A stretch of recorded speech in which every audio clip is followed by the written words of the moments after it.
La ville de Paris compte plus de morts que de vivants. Dans ses entrailles, des millions de cadavres ensevelis. Ils sont à l'origine d'histoires mystérieuses et de faits énigmatiques. Des catacombes au plus célèbre cimetière de la capitale, enquête sur les secrets de ce Paris d'outre-tombe. La grande question que se posaient les gens était: que deviennent les âmes après la mort? Alors, quel rôle jouent les morts dans l'histoire de Paris? Les âmes perdues ont-elles délivré tous leurs secrets? Pour le savoir, c'est ici, à Paris, qu'il faut enquêter.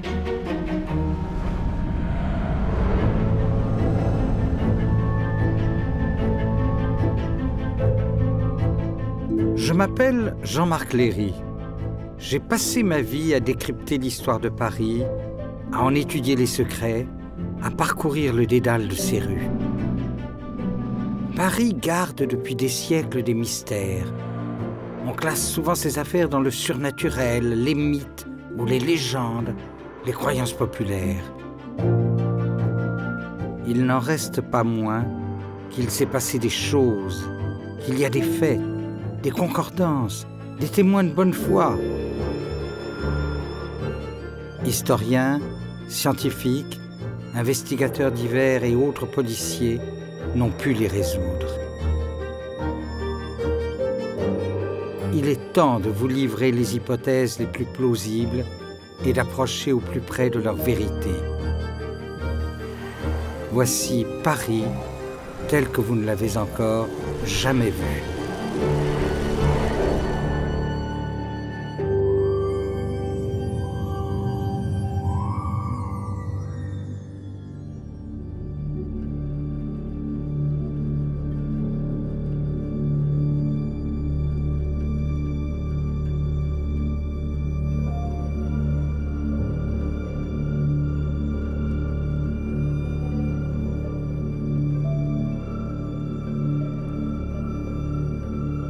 Post-mortem signifie après la mort. Tout au long de ces 2000 ans d'histoire, Paris a enseveli des millions de morts. Tous les cimetières de la capitale ne suffiraient pas à les abriter. Régulièrement, les morts de Paris refont surface, provoquant effroi et sidération. Ils sont là, partout, sous nos pieds.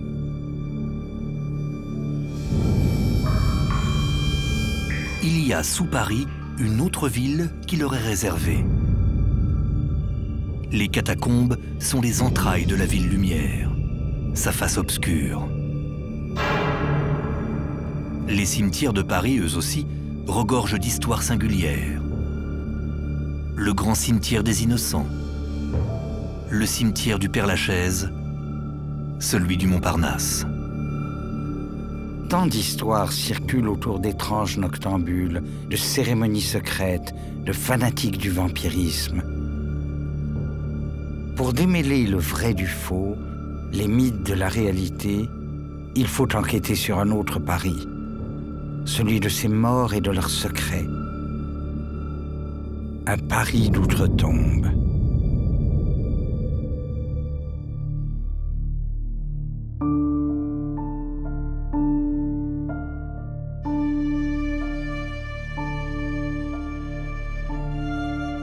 Enquêter sur les mystères des morts de Paris demande une investigation vaste et approfondie. Les lieux sont multiples, les intrigues innombrables.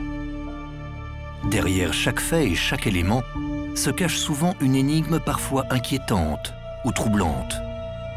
Même si ce dossier demande de traverser les siècles et les époques, son point de départ peut se situer aujourd'hui.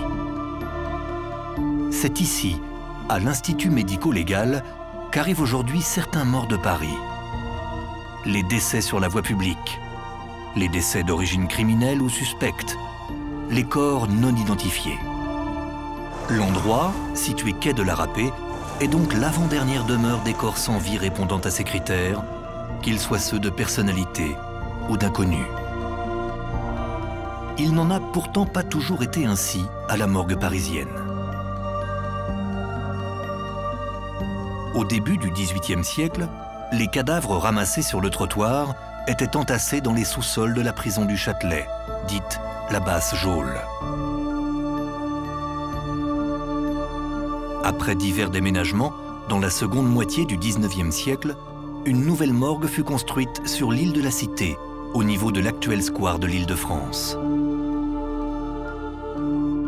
Cette morgue devint rapidement une attraction parisienne. Les cadavres nus, rafraîchis par un léger filet d'eau, étaient exposés pendant plusieurs jours, attirant ainsi au quotidien des centaines de Parisiens et des étrangers. On y croise des bourgeois, des petites gens et même des enfants. Tous à la fois fascinés et effrayés par ces cadavres se décomposant sur des tables en marbre noir inclinées. Juste une vitre les sépare des vivants. Certains posent un mouchoir sur le nez tant les odeurs sont fortes et nauséabondes. Parfois, on vient reconnaître un voisin ou un proche. On tente de l'identifier. La police en profite pour guetter et arrêter certains criminels venant revoir leurs victimes. Le lieu va naturellement devenir la cible de critiques et fermera au début du XXe siècle, non par mesure d'hygiène, mais pour une question de morale. Depuis des siècles, Paris vit sur des millions de morts célèbres ou anonymes. Certains cimetières de la capitale sont inscrits sur des plans anciens. D'autres n'ont pas été mis au jour. Les fouilles sont difficilement envisageables, maisons ou immeubles ayant été construits par-dessus. N'est-il pas troublant de se dire que sous les rues de la capitale que nous empruntons tous les jours se trouvent des milliers d'âmes et l'histoire de Paris? Sous nos pieds, les cimetières sont partout. L'actuelle place Joachim du Bellay, dans le quartier des Halles, occupe aujourd'hui l'emplacement de l'ancien cimetière des Innocents. Il est le grand tombeau du Moyen-Âge et du cœur de Paris. Les origines de ce cimetière sont mystérieuses. La présence du cimetière des Innocents est attestée dès le XIIe siècle, mais il est sans doute plus ancien. Pendant des siècles, le cœur de Paris bat en cet endroit. Les morts côtoient les vivants. Le quartier grouille de vie avec ses marchés, ses écrivains publics, ses prostituées et ses mendiants. Les plus riches ont une sépulture individuelle, tandis que les plus pauvres sont jetés dans des fosses communes. L'une des fresques les plus étranges de Paris apparaît en 1424 sur les murs d'un des charniers du cimetière des Innocents. La danse macabre. Elle est la première œuvre de ce type connue en Europe. Elle a aujourd'hui disparu. Seule une reproduction publiée en 1485 nous est parvenue. La danse macabre, c'est une iconographie qui est assez ancienne. C'est une iconographie que l'on connaît dès l'Antiquité, ce qu'on appelle la rencontre des morts et des vifs. C'est une scène assez fascinante. Ça fait partie, à mon avis, des côtés spécifiques, magiques du Moyen-Âge, par la façon qu'il a de regarder la société. On a la figure de la mort, le squelette, qui vient, qui mène une danse, une vraie danse. Et les premières personnes qu'il tient par la main, ce sont les personnes les plus haut placées dans la société. La première personne qui suit la mort, c'est le pape, puis vient l'empereur, puis vient le roi. 30 squelettes conversent avec 30 vivants sur 15 tableaux sous lesquels des strophes de 8 vers expriment la vanité de notre monde. Au Moyen-Âge, on pense que la mort n'est que sommeil dans l'attente de la vie éternelle.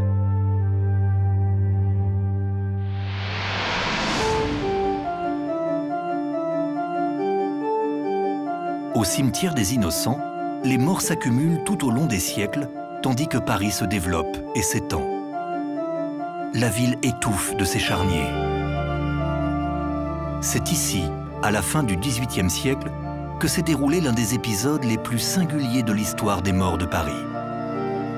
Le 30 mai 1780, le mur d'une cave de la rue de la Lingerie qui borde le cimetière des Innocents cède sous la pression des milliers de corps contenus.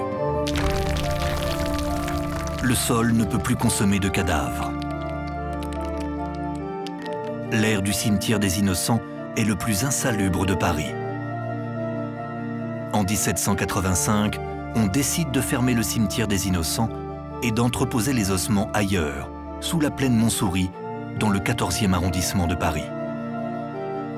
À partir du 7 avril 1786, et durant 15 mois, les ossements de 2 millions de squelettes sont transportés pour leur nouvelle destination, les catacombes de Paris.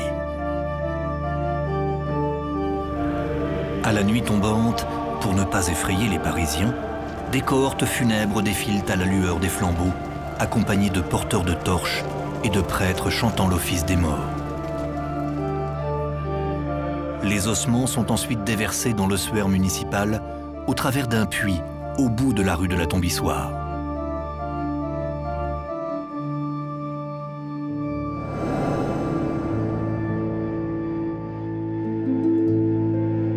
Les catacombes, c'est un monde à part, peuplé d'ombre et de présence. Elles sont aménagées comme un décor d'opéra. Le lieu est resté figé dans le temps. C'est un ossuaire qui va devenir un des hauts lieux de l'étrangeté parisienne.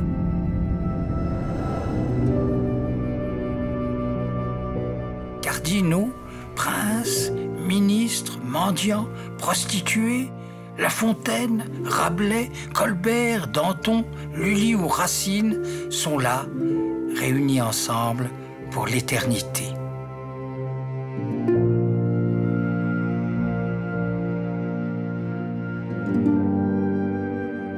Les visiteurs des catacombes n'ont pas le même profil que ceux des musées.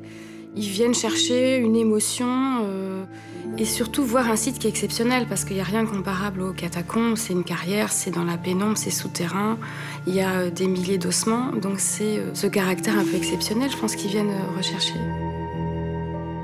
D'un point de vue scientifique, les catacombes, là on est vraiment dans l'ossuaire de Paris, ont été le lieu de plusieurs expériences scientifiques parce que ce milieu souterrain, jamais éclairé, a suscité des curiosités. Donc on a, par exemple, autorisé des botanistes et des spécialistes de la faune à faire des expériences, notamment pour savoir si pouvait survivre une faune cavernicole, c'est-à-dire qui vit dans les profondeurs, qui vit sans lumière. Donc on a par exemple implanté des poissons rouges dans un lieu qu'on appelle la fontaine de la Samaritaine, qui est en fait un espèce de puits.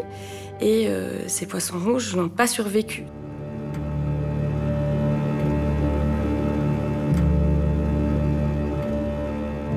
Alors, il y a une confusion entre les catacombes de Paris, qui sont constituées par l'ossuaire municipal, en fait un musée de la ville de Paris, et les carrières qui représentent le Paris sous-miné, c'est-à-dire tous les réseaux souterrains des carrières qui sont sous Paris, environ 300 km. Les carrières de Paris font fantasmer ce qu'on appelle à tort les cataphiles, alors qu'ils ne sont que des cavernophiles. Elles drainaient beaucoup d'histoires et d'anecdotes qui se répètent de génération en génération. Comme cette stèle évoquant la disparition d'un mystérieux Philibert Asper. Il y a de nombreuses légendes sur les carrières, car ce monde souterrain, caché, a suscité beaucoup de fantasmes. Celle de Philibert Asper s'approche de la vérité puisqu'il était portier du Val-de-Grâce et on raconte qu'au moment de la Révolution, il a voulu s'emparer des bonnes bouteilles du Val-de-Grâce et il s'est perdu. On l'a retrouvé plus de 10 ans plus tard avec son trousseau de clés.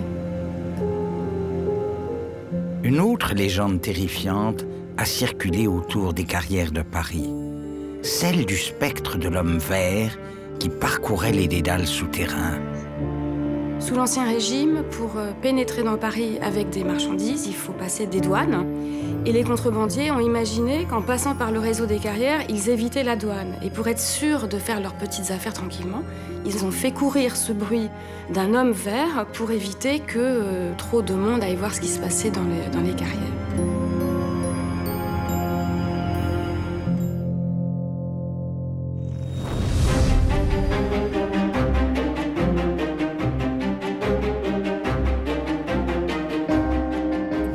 Côté de la capitale, à l'est de Paris, se trouve l'un des plus célèbres cimetières au monde, le Père-Lachaise.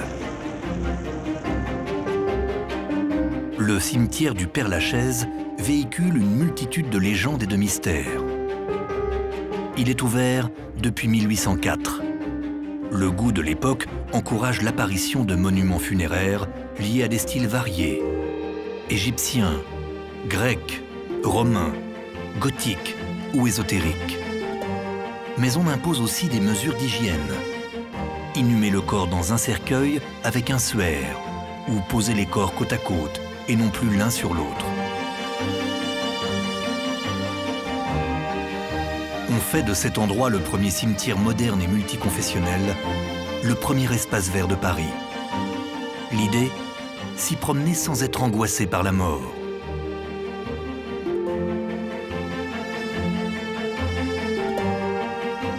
Adélaïde Paillard de Villeneuve est la première personne inhumée au Père-Lachaise, comme l'atteste le registre de l'année 1804. C'est une petite fille de 5 ans, on ne sait presque rien d'elle, sa sépulture a disparu. La légende voudrait qu'elle ait été enterrée dans la 42e division et depuis 2004, un cénotaphe signale l'emplacement supposé de sa tombe.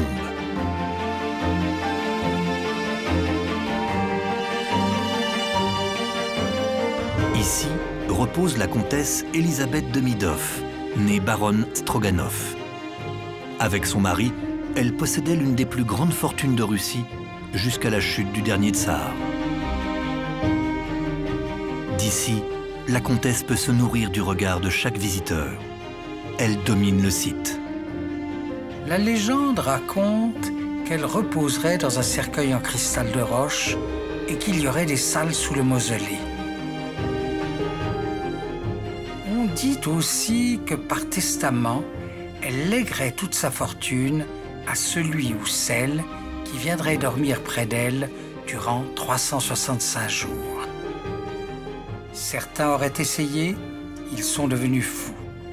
Le record serait pour l'instant de 8 jours et 8 nuits. Mais est-ce vrai? On a dit que son monument funéraire intégrait des symboles vampires comme ses têtes de loup, le loup étant depuis toujours associé au vampirisme. La comtesse est décédée le 8 avril 1818. Cette date comporte 3 8 et dans la symbolique vampirique, 888 est le chiffre des vampires, comme par exemple 666 est celui de la bête et du diable. Un vampire est un non-mort, un individu qui cherche un enterrement correct, des rites corrects pour que son âme puisse se séparer de son corps. Paris et le vampirisme, c'est l'un des éléments les plus inattendus de cette enquête. Bram Stoker, l'auteur de Dracula, serait venu au Père-Lachaise en 1874. Son Dracula aurait été inspiré en partie par le prince de Valachie, Vlad Tepes, en roumain l'Empaleur, qui au XVe siècle, au sud de la Roumanie, se rendit célèbre pour sa cruauté et ses pratiques sanglantes et terrifiantes perpétrées en Roumanie.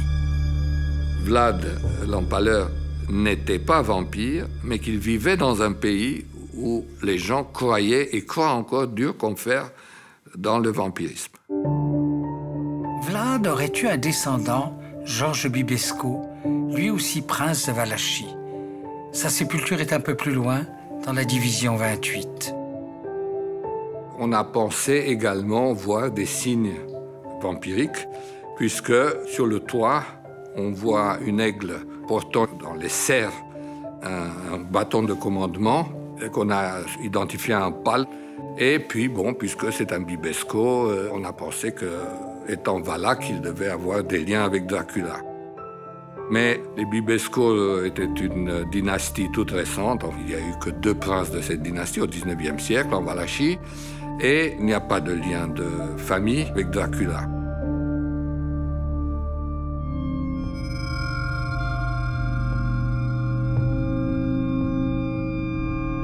Tout récemment, un directeur du musée du vampirisme, des monstres et de l'imaginaire, qui se trouve à 2 pas du cimetière, a annoncé, au cours d'une émission à la télévision française, avoir appris par un inconnu le fait qu'une secte sataniste avait transporté le corps de Dracula lui-même et l'avait enfermé dans une tombe sans croix au cimetière. Au moins, on sait, ou il y a quelqu'un qui sait que Dracula est enterré au Père-Lachaise. Que voulez-vous de plus?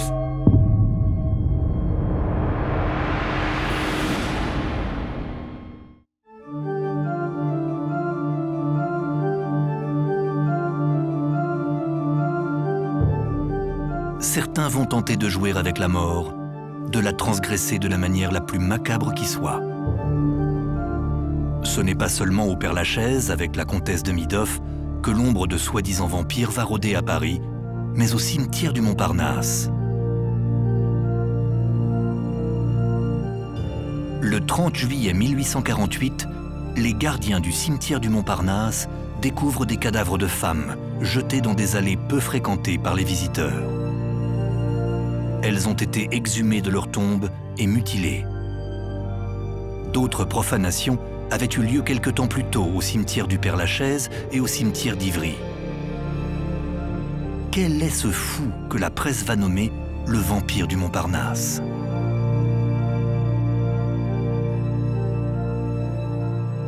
Les autorités vont décider de tendre un piège à ce monstre. Près d'un mur d'enceinte du cimetière Montparnasse, là où des traces d'escalade avaient été repérées, une machine infernale est installée. Des fils métalliques doivent déclencher des tirs de mitraille s'ils sont heurtés. Dans la nuit du 15 au 16 mars 1849, des rafales retentissent. Un individu est pris au piège. Il va vite avouer. On découvre que le vampire de Paris est un jeune sergent de l'armée française du nom de François Bertrand. Le sergent Bertrand ne sera condamné qu'à 1 an d'emprisonnement pour violation de sépulture. À l'époque, la nécrophilie n'est pas punie par la loi. Le viol de cadavre ne peut être retenu car tout acte de viol ne peut être considéré que sur une personne vivante non consentante.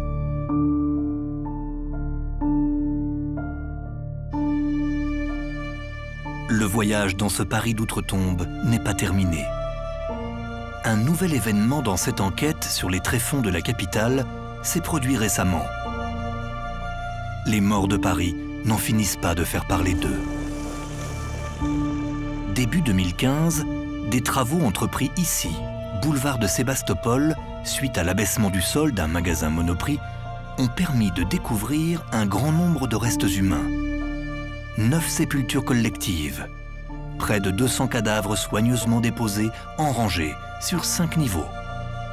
On vient de mettre au jour le cimetière de l'hôpital de la Trinité, fondé au XIIe siècle et détruit à la fin du XVIIIe siècle. Pourquoi autant de morts?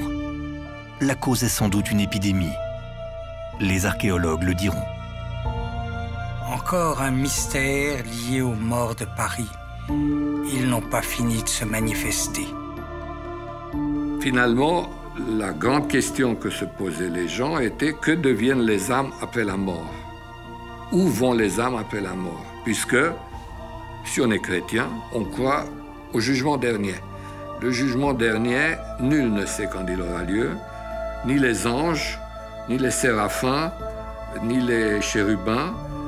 Il n'y a que Dieu, c'est-à-dire Jésus, qui connaît la date. Donc, où vont les âmes des défunts après la mort?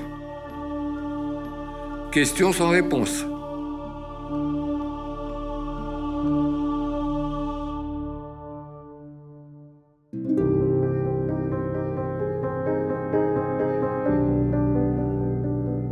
À Paris, l'histoire s'écrit dans chacun de nos pas.